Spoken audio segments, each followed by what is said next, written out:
What's up, people? Back with another reaction, back with some more Cure, and we're returning to the 1981 album Faith. And the next track is Other Voices. Shout out to AK, who's provided a lot of lyrical context here so far, and I feel like the first couple tunes, my initial thoughts based on the title, weren't entirely far away from what the track actually related to. Nevertheless, Other Voices, given the concepts I've heard so far, take my mind in a couple directions. One, it makes me think about voices as in silent voices in one's head, whether one is praying or perhaps hearing voices from a supernatural source. It also makes me think about other voices being people telling you what to do and what's true and how life is going to go, which seems to relate to the themes of the previous track. So whether we're talking a more overtly religious / supernatural or metaphysical direction, or just in relation to other people talking to you in a more, let's say, terrestrial or naturalistic sense, it sounds like it's not the voice of the narrator, it's not the voice of the person speaking, but other persons speaking to them. And of course, again, whether we're talking supernaturally, like Joan of Arc hearing voices and doing what she thinks is divinely inspired, or whether it's people saying, look, don't do this, and do what I tell you, I feel like it sounds more in relation to someone's life trajectory and what that should be, whether that is something you can decide for yourself or other people decide for you. Maybe it'll be none of those things. Let's see what I pick up on a first listen. This is The Cure, the tune is Other Voices, and it's from their 1981 album Faith.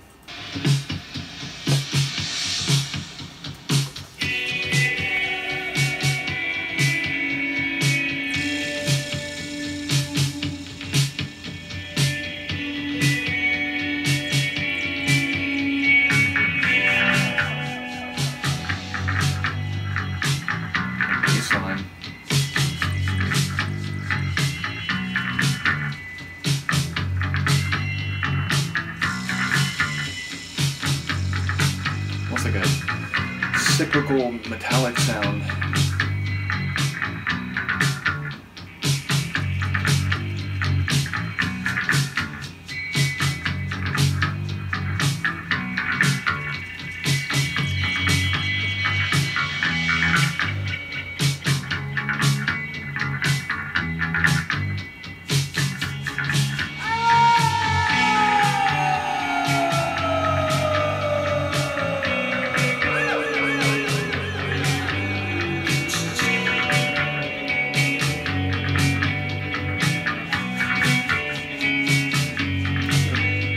Breathy sounds.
So I feel like maybe there was something there similar to what I was saying, in that other people telling you you're wrong and that you should be doing things differently and you should live your life according to their perspective and not your own. I did like how a track called Other Voices began with a sort of cacophony of voices, a long echoed shout, and indeed all the vocals were very echoic, and it felt like they were moving around in someone's mind, and perhaps it's a jumble of words from themselves and others. And I do feel like perhaps the voices were multifarious. It wasn't just like one other person. But it does sound like there's maybe an intimate partner or someone who has a very close and physical relationship with the narrator, and maybe they're part of who's telling him what to do or how to see things, and that he's always wrong. So maybe there's a bit of emotional, if not abuse, at least emotional depression or emotional, what's the right word? Like insulting of someone's emotional intelligence or point of view. Definitely it sounds like there's maybe a continued theme of your life being out of your control. Not quite sure what to make of a couple of the lines, but certainly, as I said, it seems to be the narrator is not in a perfectly comfortable position.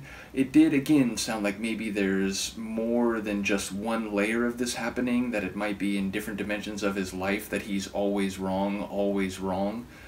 Nevertheless, great sonics again, a very down-tempo and not drab in the sense that unappealing or bland, but it feels like the world around the narrator is sunken in and a bit drab.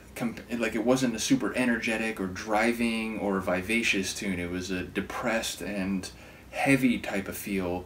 Ultimately, I love the guitar. There's a couple moments where it has that jangly sound I think Phil was mentioning on another previous track on the album. Also, the bass line had a very prominent role and was the perhaps feature that stood out to me the most sonically as we went through, other than, I suppose, the echoed vocals, which really seemed to be working on a conceptual level. In any case, there's nothing they've done so far that I find not compelling. I really do think this is a group that I would have keyed in on had I been exposed to them to a greater degree when I was a kid, so as I said, very cool to go through it now. Luca has been off camera resting here the whole time, and unlike in a couple other videos in this batch where she was being rambunctious and I had a chance to at least try to put her up on the chair, she's been so peaceful right here that I wasn't able to do that. Nevertheless, do let me know what you